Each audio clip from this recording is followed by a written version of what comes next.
Butika sa tuburan nga mibaligya og expired nga tambal ipasira sa Kapitolyo. Ang butika gipanag-iya ra usab sa doktor sa District Hospital. Mga lokal nga politiko gikatahong mobalhin sa PDP laban aron paluyuhan si Duterte pagka presidente. Mayoriya sa konseho sa dakbayan sa Sugbo mibabag gihapon sa pagtuki sa supplemental budget. Bonus sa mga empleyado natanggong. Kapulisan sa rehiyon gimanduan sa pagpamenos sa krimen panahon sa Pasko.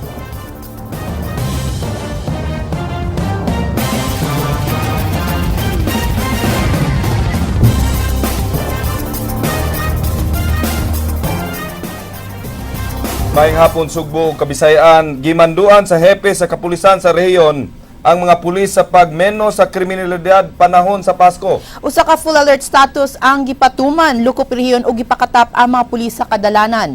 Kini giaksyonan ni Ray Pasaporte. 22 na lang kaadlaw sa dili pa ang Pasko. Hinungdan, giisa sa kapulisan ang full alert status sugod ni adtong Lunes. Kada buwan sa Disyembre, napanglantawan nga musaka ang mga ginagmay nga krimen. Di lang dinhi sa Sugbo, lakip sa ubang lugar sa Rion City. Kasagaran sa mga nabiktima niini ang mamalit og regalo o mga pinaskuhan. Gimando sa pangu sa kapulisan sa Rion City, Chief Superintendent Prudencio Tumbanyas sa tanang field commanders nga magbutang og mga pulis sa kadalanan. Matud ni Banyas, dili maayong paminahon nga matagbuan sa Disyembre. Magdahom ang publiko nga musaka gyud ang krimen. Yung petty crimes hindi kung hindi lang may normalize, ma-i-reduce pa rather than lagi na lang natin sinasabi na tumataas during December kay daghang mga gusto mamaskwa namamaskwa dun sa pamaskwa ng iba, di ba? Hindi maganda, di ba? Hindi maganda. Dunay tambag si Banyas ni adtong mga kiriwan og kamot nga mangitag trabaho ug dili manghilabot sa kwarta sa uban kay gihaguan ug gipatuluan kinig singot. Iyasab gipakansilar ang tanang leave of absence sa kapulisan. Well, part of the preparations for pamasko. Tuloy-tuloy na yan. Ang full alert status ipatuman hangtod sa Enero. Din duha ka dagkong kalihukan nga ipahigayon dinhi sa dakbayan sa Sugbo. Alang sa Aksyon Bisaya, Ray Pasaporte, News 5. Maapektuhan ang project of precinct sa COMELEC sa higayon nga ideklarar sa Korte Suprema nga illegal ang pag-deactivate sa mga butante nga wala sa biometric system. Usa ka temporary restraining order gimando sa Korte Suprema batok sa palisiya sa COMELEC nga no bio, no boto. Kini giaksyonan ni Jinky Rosit. 5 kabuwan sa di pa ang piniliay, miluwat og temporary restraining order ang Korte Suprema batok sa no bio, no boto policy sa Commission on Elections. Kini ang palisiya sa COMELEC nga nag-require sa mga botante nga masulod sa biometric system aron makabutar sa 2016 election. Gimanduan sa Supreme Court ang COMELEC nga temporaryong ihunong ang pag-deactivate sa mga registered voters nga way biometrics samtang padayon pa nga gidungog ang TRO. Usa ka petisyon ng gisangat sa Kabataan Party List kinsa nabalaka sa minilyon ka mga tawo nga di makabutar tungod sa kakuwang sa biometrics. Si Attorney Ferdinand Guhilde nagkanayon nga maapektuhan ang ilang mga preparasyon sa gayon nga mugawas na ang final decision nga gimando sa korte. So kung ato na silang ibalik, it will affect the clustering of precincts. Pero as it looks now, ang iyamang kong temporary restraining order nag-ingon nga it restrains the COMELEC from deactivating those without biometrics. However, ang nahitabo is naka-deactivate na tanila. Pagkakaroon di mo menos 3 million ka mga butante lukup nasod ang Y biometrics record. Muabot sab sa 100,000 ang Y biometrics sa lalawigan sa Sugbo. Matod ni Guhilde, sigayon nga makahukom ang Korte Suprema nga illegal ang palisiya sa COMELEC, muabot na sab unya og 1,000 ka mga butante ang matag clustered precincts. So, ang akong klarohon nga kanang pag-deactivate sa COMELEC sa mga butante nga walay biometrics, it is not a COMELEC policy. it is in compliance with RA 10367, which is the Anti-Biometrics Act, nga gihimo sa Congress. So ang COMELEC nag-implement lang sa Balao. Gipangayuan sa Korte Suprema ang COMELEC og Solicitor General nga makasumiter sulod sa napulo ka adlaw sa ilang komentaryo sa certiorari og prohibition plea. Apan samtang nagpaabot pa sa resulta, ipadayon sa COMELEC ang ilang project of precincts nga mao'y mo determinar kung pila ka mga botante ang anaa sa usa ka voting precinct. Alang sa Aksyon Bisaya, Jing Kerosit, News 5. Gitangtang na ang Never Again billboard nga una nang gimontar diha sa National Road sa Barangay Tangke, Syudad sa Talisay, human kini gi-display sud sa pila ka adlaw. Kagahapon sa buntag nakuhaan pa sa News 5 nga naka-display ang billboard nga may nakasuwat nga Never Again Underwater Balili Property diha sa SRP. Apan kaganiha sa pagbalik sa news team sa area, wala na kini. Gingon nga kagahapon sa hapon pa kini gitangtang sa wa magpaila nga grupo. Sa mong billboard nakasuwat nga ang responsable niini mo ang Cebuanos for Good Governance and Development konsigad kansang kausa mo ang batukan ang korupsyon sa gobyerno. Una nang nanghinaw si Gobernador Junjun Davide nga siya maoy nagpaluyo niini. Suway nga gikuhaan sa ilang habigang sigad apan hantud karon dili kini motubag sa tawag sa ilang telepono. PDP laban nangandam sa pagpangampanya ni Mayor Rodrigo Duterte sa Kabisayan. Ilang gipaabot nga daghan nga mga lokal nga politiko ang mupaluyo sa pagdagan ni Duterte pagka-presidente. Kinigiaksyonan ni Ryan Sorote. Giklaro sa kadagkuan sa PDP Laban Central Visayas nga di ang Santo Papa ang gibalikas ni Davao City Mayor Rodrigo Duterte. Matod sa coordinator sa partido kang presidente sa Central Visayas, Atty. Noel Filonco, ang pagkatanggong sa mayor sa traffic ang iyang gipasabot sa pamalikas. Unang gisaway sa mayor ang kagrabe sa problema sa traffic sa nasud o gisgutan ni ini ang iyang sinati dihang natanggong sa traffic sud sa 5 ka oras atol sa pagbisita sa Santo Papa. I have to cut short. It's 5 o'clock. Sana timing po sa traffic. Alam mo, I advise you mag-ihi muna kayo. Kaya ako talaga, from the holiday in yung hotel to the airport, alam mo, inabot kami ng, hindi, dito lang sa Peking, dyan sa, niyaya ako ni si Ivan. 5 oras. Sabi ko, bakit? Sabi na, sirado na ang Dewi. Sino dadating? Si Pope. Gusto ko tawagan na. Pope, putang ina ka, umuwi ka na. Huwag ka na magbisita dito na. Matod ni Filonco nga ang pagpamalikas ni Duterte ang napick up sa matigbalita taliwa sa kadaghan sa mga giyagyag ini nga mga plataporma. Mga naay nag-text na ako, naay siyempre nga makipag-istorya na ako kay para magka-uban-uban ni sa campaign for Mayor Duterte. Pero so far, wala pag yun formal engagement. Mga ano pa lang, mga intentions pa lang. Doon na ubay-ubay ka mga politiko sa Kabisayan ang mipadayag sa ilang interes pagbalin sa PDP laban ni Duterte. Gani, nag-umol na og guidelines ang partido aron paghasas sa mga buot mo balhin sa ilang poder nga mahasubay sa ilang plataporma.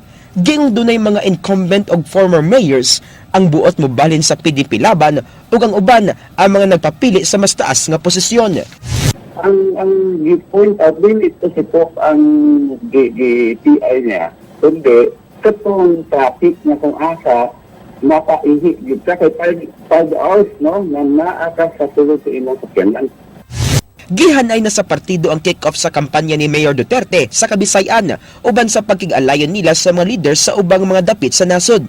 Di na usab angay problema kon ang sayop na Certificate of Candidacy sa gitpulihan ni Duterte nga si Martin Dinyo kay nailaps na ang gigahin nga mga adlaw sa pagkwestiyon ini. Matod ni Filonco nga kung daginuton kini magpakita unya kini sa pagpaningkamot sa makaatbang ni Duterte aron siya mawagtang sa presidential race.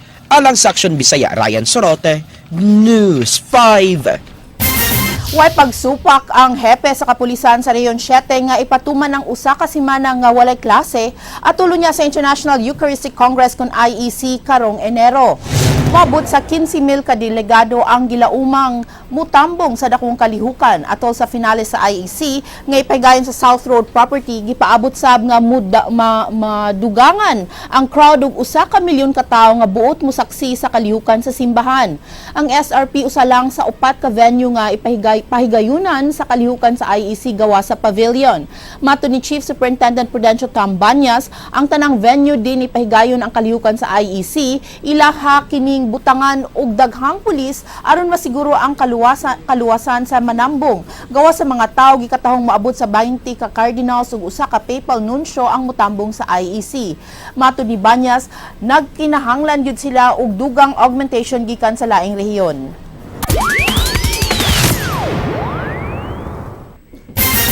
Butika nga mibaligya og expired insulin nga gipanag-iya sa usa ka doktor ipasira sa Kapitolyo. Kapitolyo mimando sa tanan nga kawani sa mga district hospital nga mupahibalo kung sila na nag-iya sa mga pharmacy o laboratory.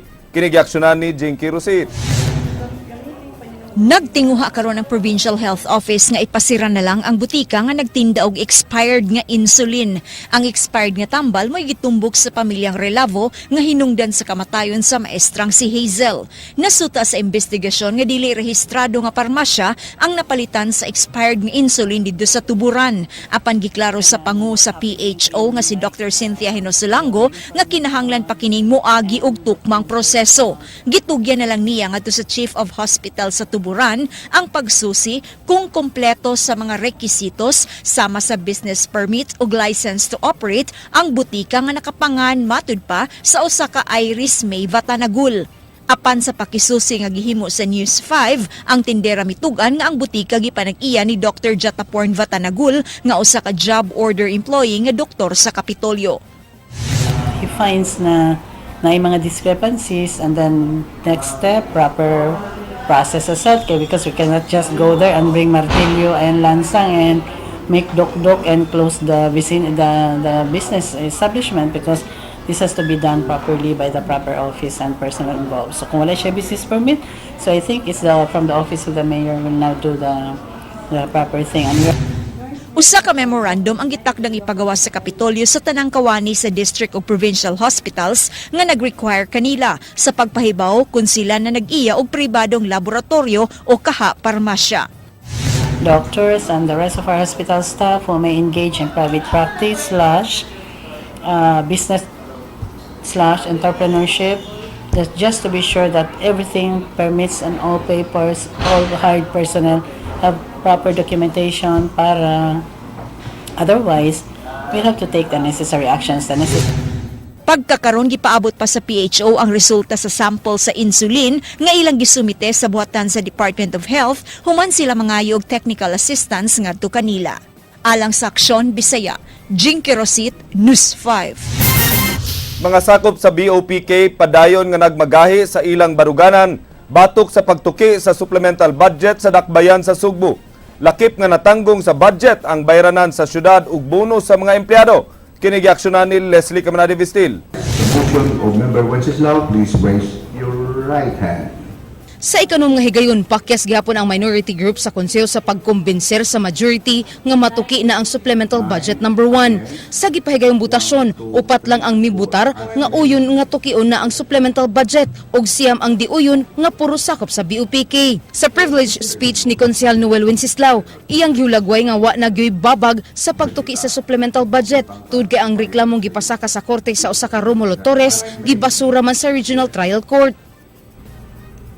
With that, Mr. Chairman, this humble public servant would like to move and request for consideration to my colleagues to deliberate supplemental budget number 1.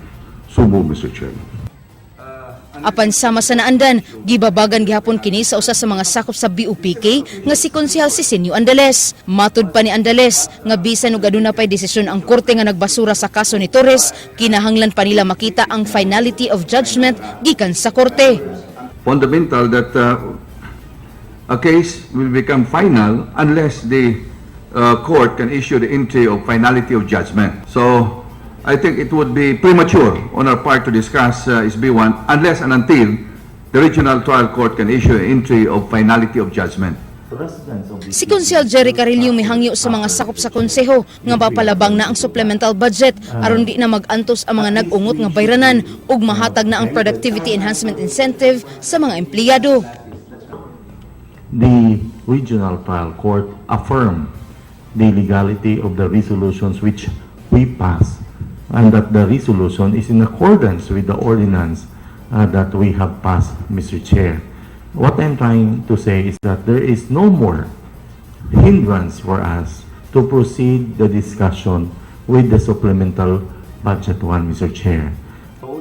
Si Konsyel Alvin Arcilla misugyot sa usa ka meeting uban sa Local Finance Committee aron sa maisgutan ug unsaon nila pagpaagi nga masulbad ang problema sa PEI ug mahatag kini ngadto sa mga empleyado. It's good, Mr. Chairman, that we will push through. No, mag-istorya ta together with Local Finance Committee and together with the councilors, Mr. Chairman, to resolve this problem. Because for me, Mr. Chairman, agree ko sa sulti ni Member Wenceslao nga kinahanglan ta muhatag og PEI sa atong mga empleyado. So, Alang sa Aksyon Bisaya, Leslie Caminada-Vistil, News 5. Earthballing permit alang sa mga punuan sa kahoy sa Pope John Paul Avenue wa pa mahikay. Samtang gipang putol na ang 5 ka mga punuan sa Acacia sa SMC side bisan wala pa ka-aprubahi ang permit nini. Kinigaksyon ni Ryan Sorote. Pila na lang katulog, mapupus na usab ang buwan sa Disyembre ug musud ang buwan sa Enero nga may labing busy nga buwan alang sa Sugbo.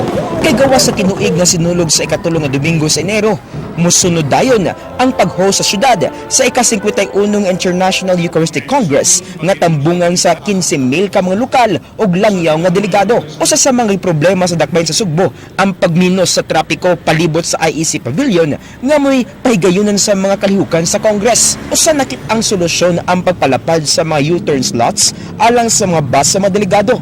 Siyam ka mga fire trees ang girekomendar sa Parks and Playgrounds Commission nga ipaibot alang sa pagpalapad sa U-turn slots.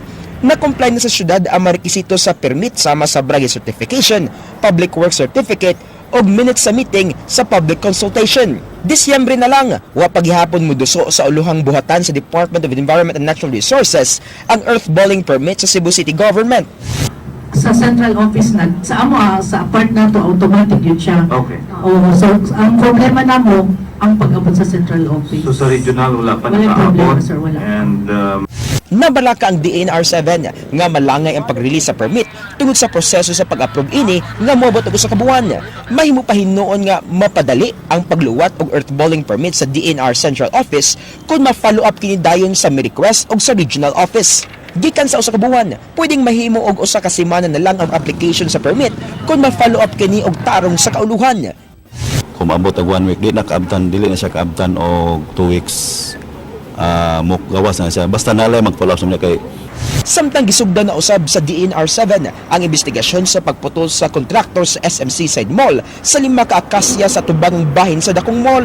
Nasayran nga dunay nag-ung-ung nga earthballing permit ang kontraktor sa DNR apan wa pa kini maporbahi hangtod nga nangabi na lang ang mall.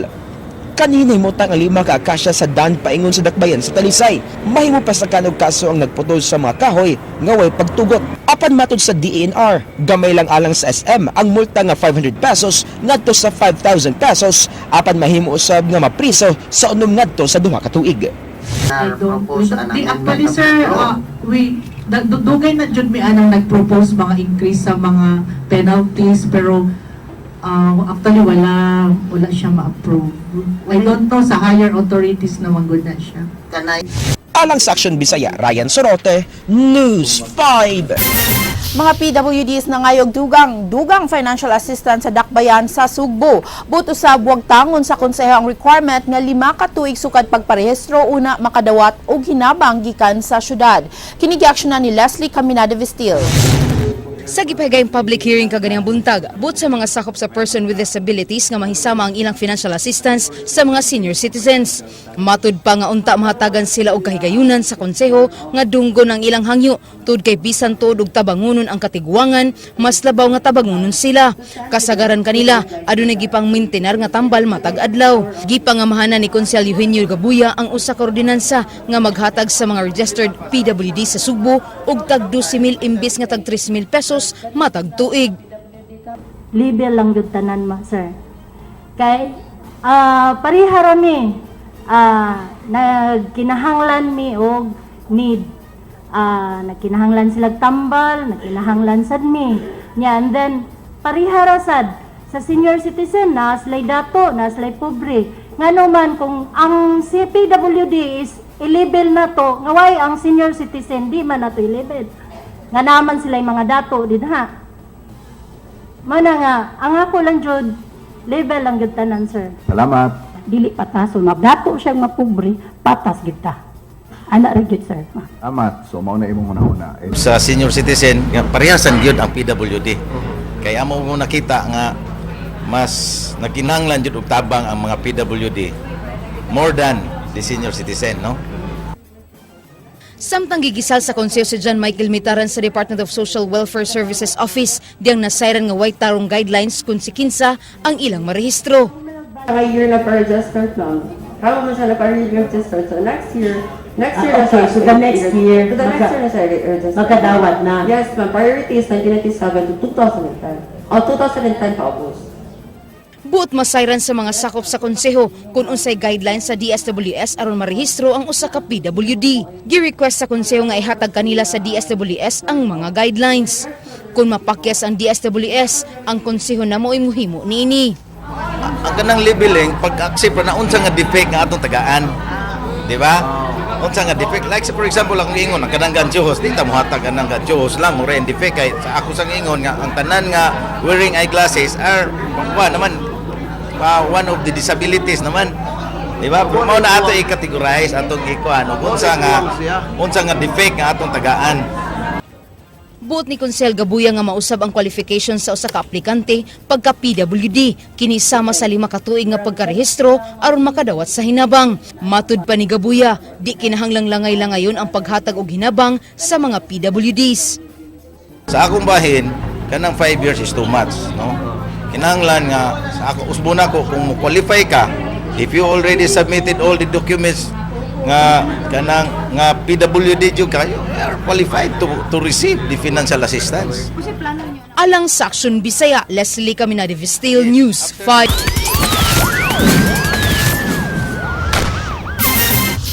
Usa sa mga sospek sa pagpatay sa usa ka pulis didto sa Carcar City niadtong tuig 2013 nga nagdala sa iladong apelyido nga Duterte nadakpan sa kapulisan. Ang follow-up report ni Ray Pasaporte. Nadakpan sa kapulisan ang usa ka Duterte apan dili siya si Davao City Mayor Rodrigo Duterte, kundili siya si Antonio Duterte, 31 anyos, una ila sa Angga nga Andoy.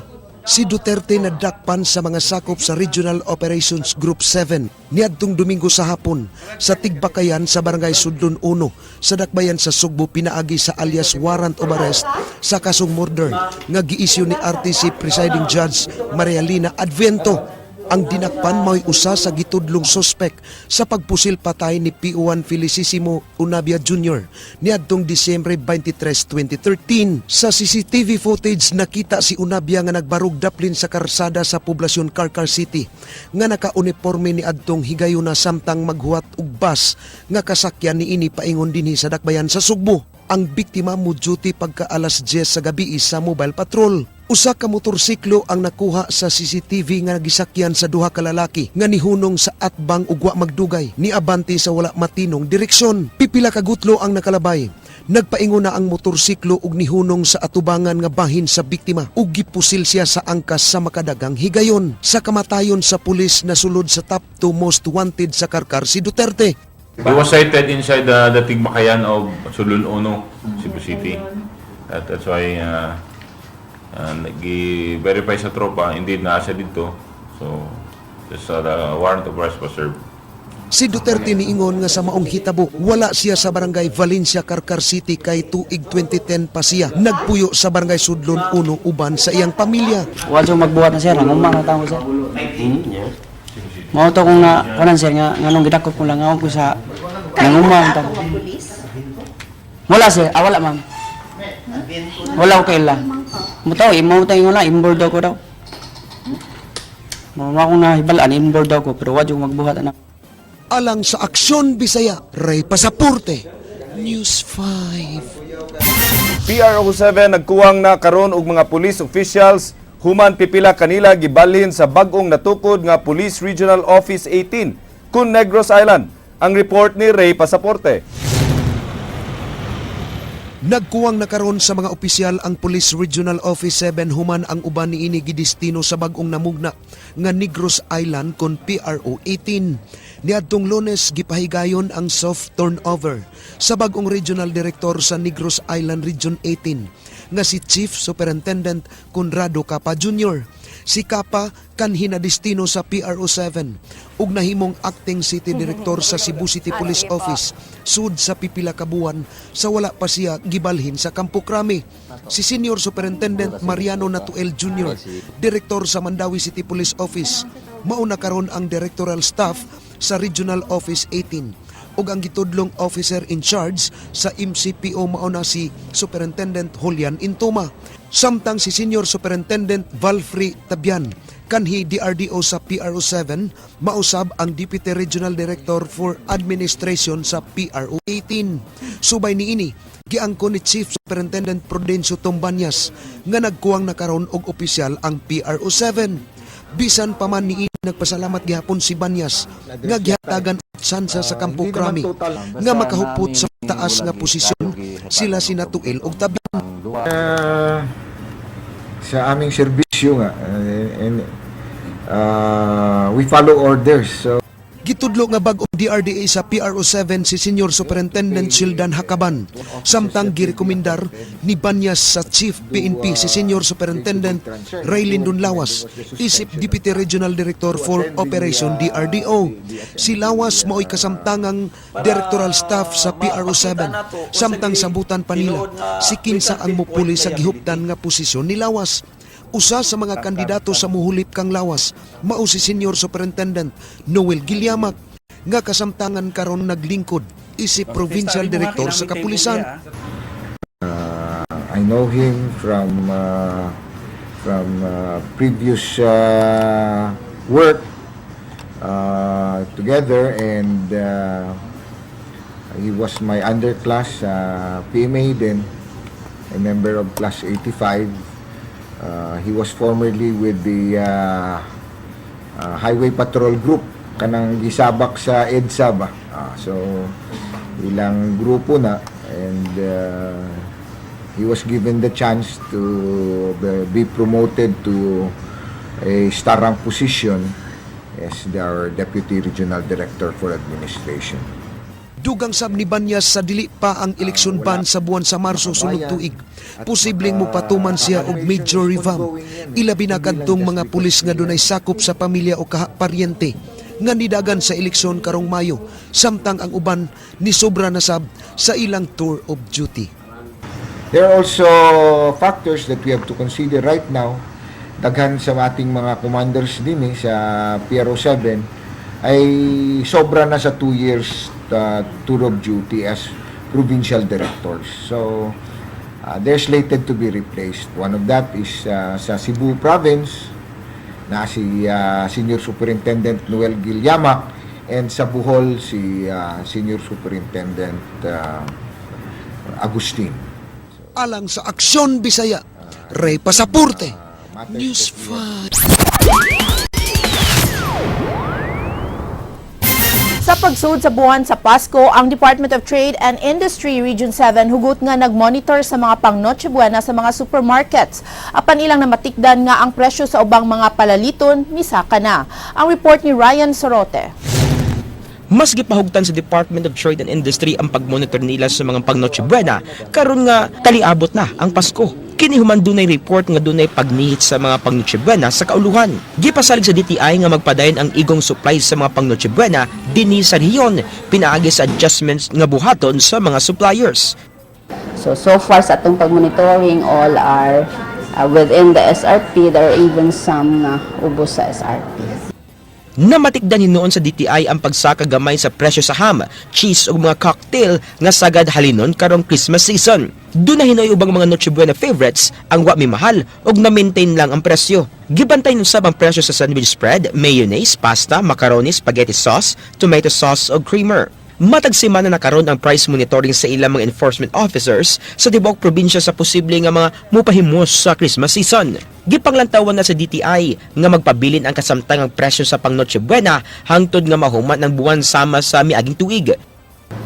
So far sa Cebu wala. There were reports in Manila, pero I'm sure ang sa Cebu nga retailers are having mechanisms to ensure that products are in the market when consumers demand for it. Niadto rang 2013 nakamatikod ang DTI og pagkunod sa demand sa pang Noche Buena tungod sa kadaghan sa mga apektado sa bagyong Yolanda. Alang sa Aksyon Bisaya, Ryan Sorote, News 5.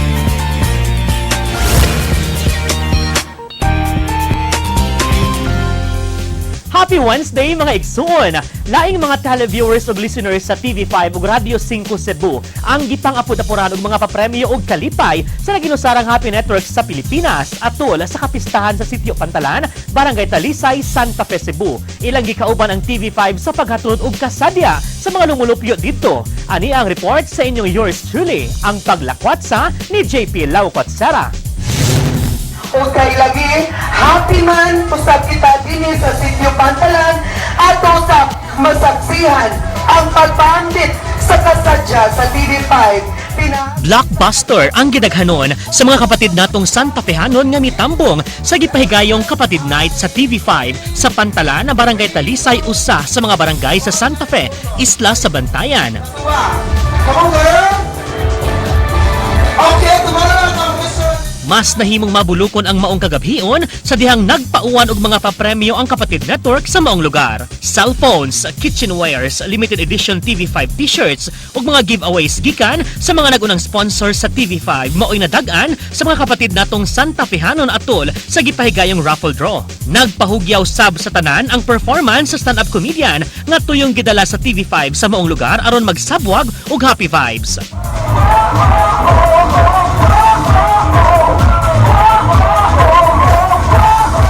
Gipasidunggan sab ang grupong migawas nga mananaog sa gipahigayong dance contest kung diin ang musika nga ilang pagasayawon mao ang official jingle sa TV5 nga sama-sama sa ligaya. Gitapos ang maong kagabhion pinaagi sa pagpabaon og kalipay ug mga papremyo sa atong nga kaigsuunang Santa Fehanon. Tumong og tuyo sa maong Kapatid Night ang pagpaambit og good vibe sa tanan ug ang pagsabwag sa kamatuurang tinuod gyud nga happy tayo always sa Kapatid Network. Og mga kadto langkob sa atong light news karong hapon, alang sa walay karapusang mga chika sa banikon matag alas 7:30 hangtod alas 9 sa buntag, Lunes hangtod Biyernes sa Rated JP sa Radio 511.9 News FM Cebu. Kini si JP Laucotsera ang atong word of the day nagkanayon. Get at least 8 hours of beauty sleep. 9 if you are ugly. Ang gaay.